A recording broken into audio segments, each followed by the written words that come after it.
शहबाज शरीफ की रिहाइश गाह पर आज एक बड़ी इंपॉर्टेंट मीटिंग हुई है जिसमें chairman Peoples Party Bilawal Bhutto Zardari, साबिक सदर आसिफ अली जरदारी, हमजा शहबाज, मरियम नवाज और दीगर अहम अपोजिशन के रहनुमा मौजूद थे। और इसके बाद गुफ्तगू करते हुए मीडिया से अपोजिशन लीडर शहबाज शरीफ का ये कहना था कि अब इस हुकूमत से छुटकारा पाने के लिए तमाम आइनी, कानूनी, सियासी ऑप्शंस को बिला ताखीर इस्तेमाल किया जाएगा।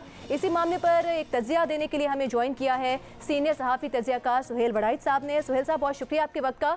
सुहेल वड़ाइच साहब, जो गुफ्तगू की आज अपोजिशन रहनुमाओं ने, आपको उसमें कोई सब्सटेंस नजर आया? क्योंकि हमारी भी बात हुई है नून लीगी रहनुमा से भी, पीपल्स पार्टी के रहनुमा से भी, कोई वाज़ेह हिकमत अमली नजर नहीं आ रही। तो हुकूमत को अभी कोई परेशान होने की ज़रूरत नहीं है, अपोजिशन इस पोजीशन में है ही नहीं कि अभी टफ टाइम दे सके। नहीं, मेरा ख्याल है कि इसको सीरियसली लिया जाए। उसकी रीज़न ये है कि असल प्रॉब्लम यही थी कि आपको पता है कि इतना फ़र्क तो नहीं है अरकान असम्बली की जो तादाद है, जो नंबर गेम है, नंबर गेम बहुत थोड़ा फ़र्क है। और ज़ाहिर है कुछ ना कुछ लोग नाराज़ भी होते हैं। तो असल बात यही थी कि ये दोनों पार्टियां आपस में मिल बैठें और इनका लाया अमल एक हो। तो उस हवाले से तो एक बड़ी पेशरफ्त हुई है कि ये मिल बैठे हैं और इन्होंने आपस में ज़ाहिर है जो भी डिफरेंसेस थे वो सॉर्ट आउट किए हैं।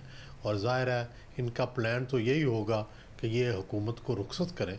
अब सवाल ये है कि इसमें चांसेस ये हैं कि अगर तो इनको कहीं और से भी नॉड आ गई, कोई इशारा आ गया, तो ये कामयाब भी हो सकते हैं। नहीं तो दूसरी ऑप्शन ये है कि ये कामयाब ना हो, यानी नो कॉन्फिडेंस जो है वो कामयाब ना हो। तो उसके लिए भी अगले दिन मेरी बिलावल भुट्टो साहब से बात हो रही थी, तो वो ये कह रहे थे कि देखें जो मोहतरमा बेनज़ीर भुट्टो के ख़िलाफ़ नो कॉन्फिडेंस मूव थी वो भी नाकाम हो गई थी, लेकिन उससे अगला इलेक्शन जो है वो पीपल्स पार्टी हार गई थी। तो ये भी इस हुकूमत, इनका मकसद ये है कि अगर ये नो कॉन्फिडेंस फेल भी हो जाती है तो इसका नतीजा ये, इसका फॉल आउट ये होगा कि तहरीक इंसाफ जो है अगला इलेक्शन ना जीत सके। तो ये इसकी स्ट्रेटजी जो है मल्टी प्रोंग्ड है। तो सुहेल वड़ाइच साहब, अगर तहरीक अदम एतमाद नाकाम हो जाती है, उसके बारे में आप ये कह रहे हैं कि तहरीक इंसाफ अगले इलेक्शन में नाकाम हो जाएगी, लेकिन फिर मौजूदा हालात में ये अपोजिशन के लिए बहुत बड़ा धचका साबित नहीं होगा और इससे हुकूमत का कॉन्फिडेंस मजीद बढ़ जाएगा?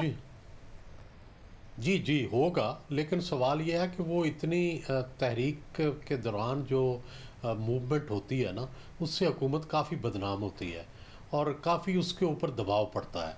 तो आम तौर पर अगर हुकूमत कामयाब भी हो जाए, जिसका इम्कान है, क्योंकि अभी तक कोई एस्टेब्लिशमेंट की तरफ से कोई ऐसा इशारा नहीं आया कि वो हुकूमत के ख़िलाफ़ हो, तो अगर ये नाकाम भी हो जाए तो उसके सियासी असरात तो पड़ते हैं और सियासी असरात हुकूमत के मुखालिफ पड़ते हैं। लेकिन सुहेल वड़ाइच साहब, अगर पीपल्स पार्टी और नून लीग का हम माजी देखें, ज़्यादा दूर भी ना जाएं, जिस तरह अभी पीडीएम से जब राहें जुदा हुई पीपल्स पार्टी की और जिस तरह की सख्त बयानबाजी की गई दोनों तरफ से, आपको लगता है कि ये इत्तेहाद अब आगे मजीद चल पाएगा, इस पोजीशन में होगा कि हुकूमत को टफ टाइम दे?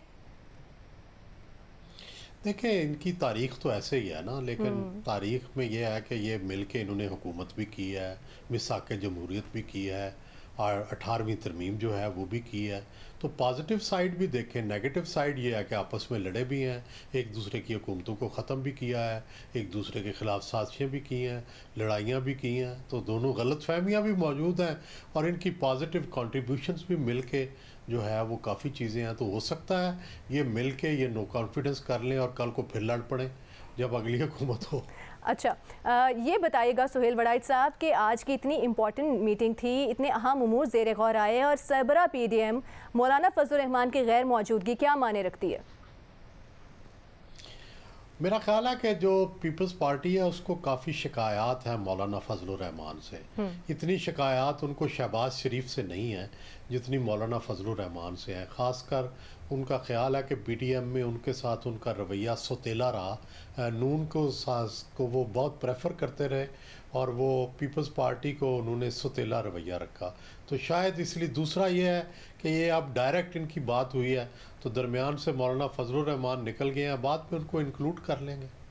अच्छा, वैसे कोई वाज़ेह मौक़िफ़ तो नहीं आया दोनों पार्टीज़ की जानिब से, लेकिन आप क्या देख रहे हैं कि आज की मुलाकात के बाद हो सकता है आने वाले दिनों में मज़ीद मुशावरत की जाए, लॉन्ग मार्च में ये दोनों पार्टीज़ आपको साथ नज़र आ सकती हैं और फिर धरने में दोनों पार्टी साथ शामिल हो सकती हैं? ऐसा कुछ हो सकता है? मेरा ख्याल है धरना तो इकट्ठे नहीं देंगे, लॉन्ग मार्च जो है वो भी अलग अलग डेट्स को होगा, लेकिन अगर एक कोऑर्डिनेशन हो, चलो उसमें एक यूँ नुमाइशी समझ लें या अलामती समझ लें, وہ ایک دوسرے میں پارٹیسپیٹ کر لیں. نون جو ہے وہ پیپلز پارٹی کے دھرنے میں یا لانگ مارچ میں پارٹیسپیٹ کر لیں اور وہ ان کے پارٹیسپیٹ کر لیں, تو اس سے ایک اچھا اثر پڑے گا اپوزیشن پر اور عوام پر. ٹھیک ہے, اور آپ کو لگتا ہے کہ اعتماد سازی کی فضا قائم ہو سکتی ہے اب, کیونکہ ابھی یہ جو ایپیسوڈ ہوا اسٹیٹ بینک والا بل کا جو معاملہ سامنے آیا, اس میں یوسف رضا گیلانی کی غیر موجودگی کو شدید تنقید کا نشانہ بنایا گیا تھا نون لیگی رہنماؤں کی جانب سے, اور پھر بہت سارے ہم اہم بلز دیکھتے ہیں وہ بھی حکومت بڑے آرام سے پاس کرا لیتی ہے. تو حکومت تو ابھی ہمیں باوجود اس کے کہ گورننس کے مسائل ہیں, مہنگائی کا مسئلہ ہے, ویسے کمفرٹیبل پوزیشن میں لگتی ہے. جی یہ صحیح ہے, لیکن گزارش یہ ہے کہ یہ ان کا ملنا بڑا اہم ہے, کیونکہ جو بڑی رکاوٹ تھی, نفسیاتی رکاوٹ تھی, وہ یہی تھی کہ یہ دونوں آپس میں مل نہیں رہے تھے اور اس کا حکومت کو فائدہ جا رہا تھا. یہ اگر آپس میں مل گئے ہیں تو they can give tough time, کیونکہ نمبر گیم میں بڑا تھوڑا فرق ہے. تو اس لیے آپ نے دیکھا کہ ایک دفعہ سینٹ کی سیٹ اگر مل جاتے ہیں یہ تو ایک ٹف ٹائم دے سکتے ہیں حکومت کو. سہیل وڑائچ صاحب آج کی میٹنگ کے حوالے سے اپنا تجزیہ دے رہے تھے.